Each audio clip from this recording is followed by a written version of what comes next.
Adrian Jones was a 7-year-old boy who lived in Kansas. He wanted to play football when he grew up. His smile would light up the whole room. But to people familiar with this case, Adrian is better known as the boy who was fed to pigs. Welcome to another episode of Killer Bites. It was Thanksgiving, November 25th, 2015, when police were sent to a rental home in Kansas City, Kansas, to settle what they thought was a domestic dispute. They got a call from Heather Jones. She said that her husband, Michael, had shot at her while she was holding her youngest daughter. The police arrived at a filthy house. Rotting food, dead mice, syringes, and trash covered every surface. Police also noticed an unusual amount of security cameras all over the property. I'm talking like 20 or 30 cameras. One in every room, multiple outside, even one in the bathroom. They went to talk to Heather, and that's when she broke down. She told them to go investigate the backyard. They'd find a pig pen, she said, and in that pig pen, they would find human remains. Confused and albeit a bit dubious, the police followed her instructions. They did indeed find remains scattered about the pen, and to their horror, the DNA matched that of Adrian Jones. Adrian was one of 6 children born to Dana Pierce. He, along with 2 of his sisters, were fathered by Michael Jones. The couple split after Michael began having an affair with Heather, and for the first few years of his life, Adrian lived with his biological mother. Unfortunately, Dana had a running record with the Kansas Department of Children and Families, DCF.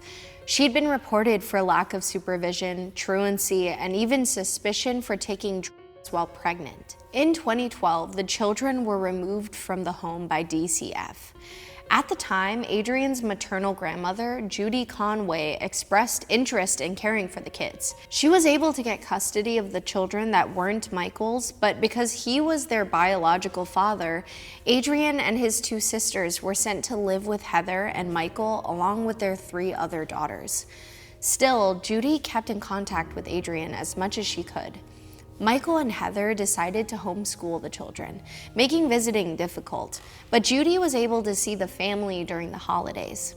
She remembered Adrian being happy and healthy. Over the years, though, Judy saw less and less of little Adrian. She tried to reach out, but Michael would avoid her calls.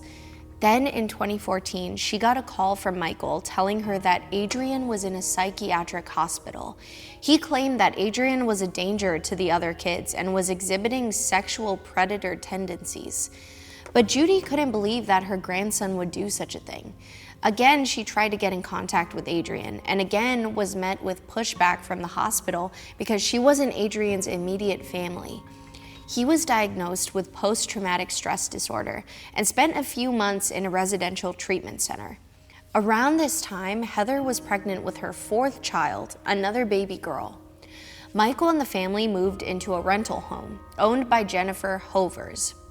When she first met the family, they seemed normal. She said, Adrian didn't live with them at the time. We were told he had some issues and was in a long-term hospital getting help. It wasn't our business to pry.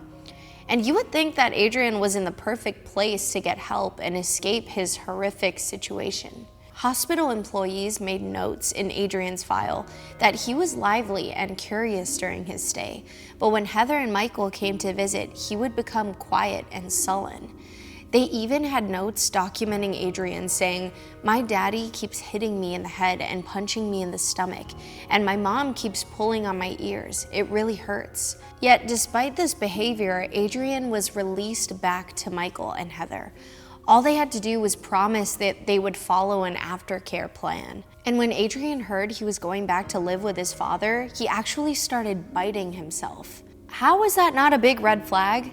It seems like this hospital was ignoring all of these obvious signs. For the next 9 months, 7-year-old Adrian was subjected to cruel and gruesome treatment that would eventually lead to his tragic death. How do we know all of this?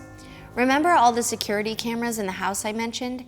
It turns out they weren't just there for surveillance. When Heather and Michael were arrested, Heather contacted Jennifer, the landlady, and told her to log into her iCloud account to save photos of her daughters.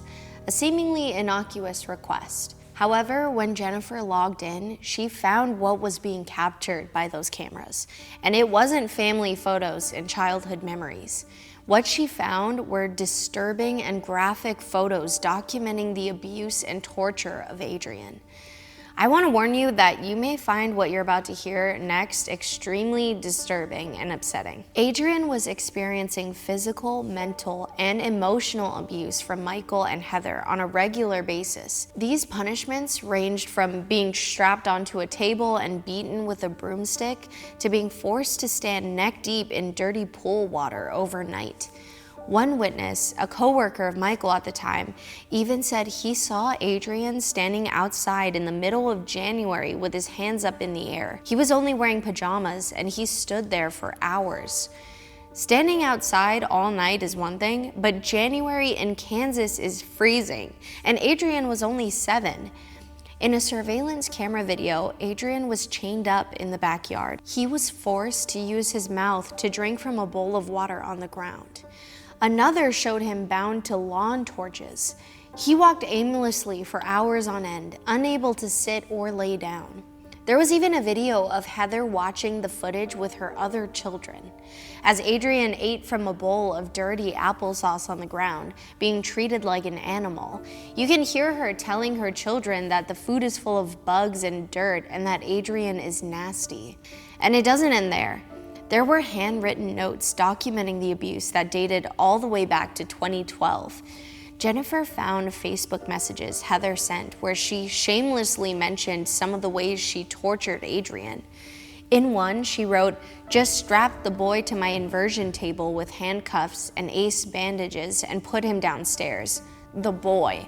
She wouldn't even use Adrian's name. One of the most upsetting pieces of evidence was a Facebook post where Heather mentioned tasing Adrian for 15 or 20 seconds at a time. Think about that. 15 full seconds Adrian had to endure the pain of being tased. How could she treat a child this way? Later in court, she pleaded that she felt trapped and pressured by her husband to do the things she'd done. In a Facebook message Heather sent while she was awaiting trial, she wrote, "I took responsibility for the children. Yes, I loved them and cared for them, but I am only one person, and there was no controlling or getting away from that man when he was cycling. He had cameras everywhere in my home, all rooms, and even outside." She even said, "I am beyond broken for Adrian and my girls." As the investigation continued, more distressing images were found. Pictures of Adrian's swollen ankles and bruised arms from beatings. Heather posing for a bathroom selfie in front of a cage-like structure she and Michael had made in the shower with plywood. Adrian's bleeding gums and lips from when he likely tried to chew his way out of the makeshift prison cell. All the evidence slowly documenting Adrian's deteriorating health over the course of several months.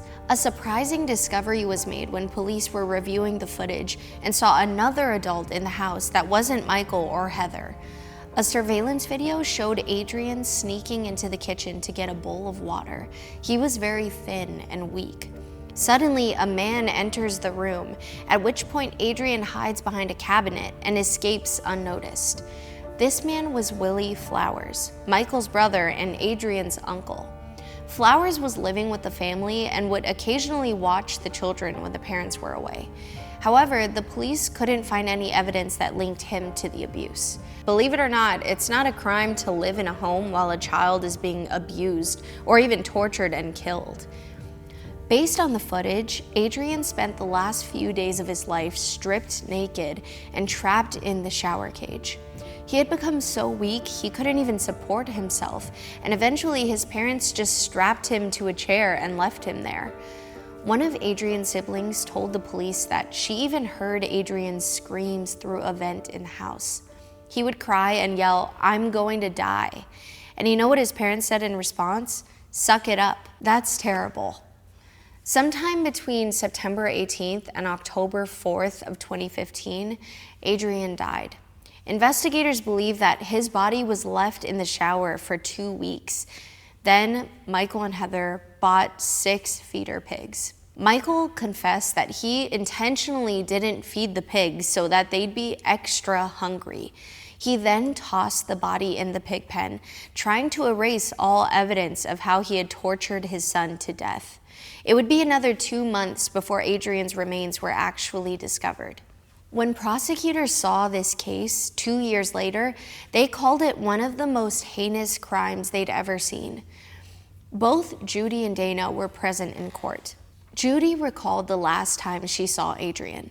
It was Christmas in 2014. I was getting ready to leave, and he wouldn't let go of my leg. I knelt down in front of him, and he told me that he loved me, and he wanted to go with me. And I told him that I loved him, and that I would always be there for him, and I'd always keep him safe. Heather Jones was charged with first-degree murder and sentenced to life in prison. She would be eligible for parole in 25 years. She pleaded guilty. Michael also pleaded guilty to first-degree murder and was sentenced to life in prison with eligibility for parole in 50 years. He'll be 94 years old. What's even more appalling about this case, if that's even possible, is all the missed opportunities for someone to intervene and put an end to this little boy's nightmare. Throughout this case, we heard about social workers, hospital employees, and friends and family that had the chance to intervene. So why didn't they? Judy called out the Kansas Department of Children and Families as the main culprits. She claimed that she called the agency multiple times over the years, but her reports never got addressed. The landlady also said she contacted DCF twice, but since she had no definitive evidence of abuse, her reports went nowhere. Heather had a history with the department too. In December 2011, she faced abuse accusations for another child. There were reports that Michael had guns in the house, that Heather was high on, and even that Adrian had bruises on his face. That was in July 2013. Adrian was 5 years old, and yet still, he was not removed from the home. The agency claims that they had many complications with Adrian Jones's case, or as they referred to him as AJ. One of the complications was due to state lines. Kansas City sits on both sides of Kansas and Missouri, and the Jones family would move between the two states often. Child welfare workers said that they did their best to pass along information about Adrian's file to their neighboring department when the family moved, but it slowed things down. They even admitted that they failed to send caseworkers to check on Adrian for the last 3 years before his death, despite what seems like insurmountable evidence of abuse in the family. But Judy said that even after the court case, the agency refused to give her access to Adrian's file. After hearing that, a news group tried reaching out to DCF. The 41 Action News investigators made several requests for Adrian's records, but each request was denied.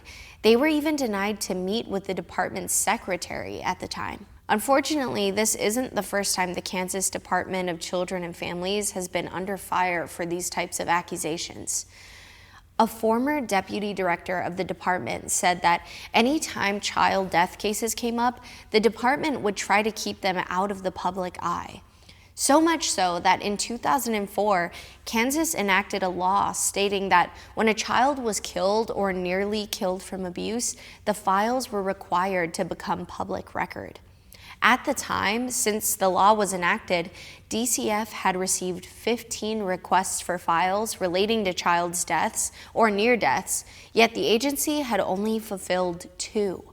This spurred Judy to seek legal action. In 2017, she filed a $25 million civil lawsuit against the individual DCF staff, hospital employees, and other caseworkers who had been assigned to Adrian's case. That same year, Adrian's Law was introduced. Signed in 2021, this bill helped strengthen child abuse reporting legislation.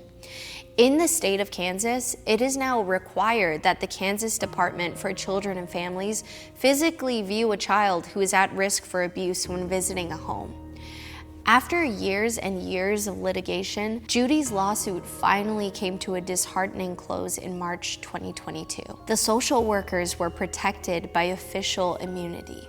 This doctrine is intended to allow public employees to make judgments about public safety and welfare without having to worry about being held personally liable. And a 3-judge panel of the Missouri Court of Appeals in Kansas City ruled that each of the employees' acts were done in the interest of keeping the family intact.